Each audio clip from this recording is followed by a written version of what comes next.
Madine Varin, bonjour. Alors, nous sommes à Parmilleux, ici. Que faites-vous par là? Que faites-vous dans la vie? Quel est votre rapport à ce petit village? Alors, avec ce petit village? Il faut remonter à de nombreuses années en arrière. Je vivais à l'époque à Porcieux-en-Blagneux, mais on était très sportive à Porcieux et nous étions une équipe de jeunes filles qui souvent, pendant les vacances en tout cas, venaient faire du volleyball à Parmilleux où on rencontrait nos copains lyonnais. Ah bon? Eh oui, oui, à Précieux exactement. Voilà. Donc c'était des rendez-vous amicaux seulement, hein, et sportifs. Pas de ça chez nous, hein? Pas de ça non, chez nous. Non, non. Alors, il me semble que vous avez une passion dans la vie, ai-je entendu dire. Alors, une passion, oui, aussi. J'aime beaucoup, je m'intéresse beaucoup au théâtre. Voilà.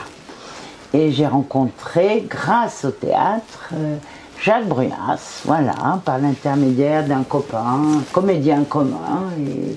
Et c'est bien agréable d'être là aujourd'hui, grâce à cette relation. Est-ce à dire que vous écrivez des pièces ou que vous jouez des pièces? Alors, personnellement, je n'écris pas. Mais je joue, exactement. Quel est votre dernier rôle? Dans quelle pièce? Écrite par qui? Alors, on vient de terminer une pièce de Jean-Paul Allègre qui s'appelle Très Saint-Père et que nous avons joué donc à Écully et Lyon-Bèze. Voilà. Et nous partons en tournée, représenter à nouveau cette pièce à Embrun, dans les Alpes du Sud, les Basses-Alpes, je ne sais plus. À Haute-Provence peut-être? Non, je sais pas. Oui, ou Haute-Provence, c'est possible. Voilà. Quelle est l'histoire de cette pièce? Ah, tout ça se passe au Vatican. Et à l'occasion d'une élection du nouveau pape, Papal. beaucoup comment dire, il y a des stratégies partout dans les couloirs et tout ça. Tout le monde a peur, se méfie de l'autre. Les cardinaux influençables ou influencés jouent un rôle, un double rôle. C'est vraiment l'hypocrisie à l'occasion de cette nouvelle élection.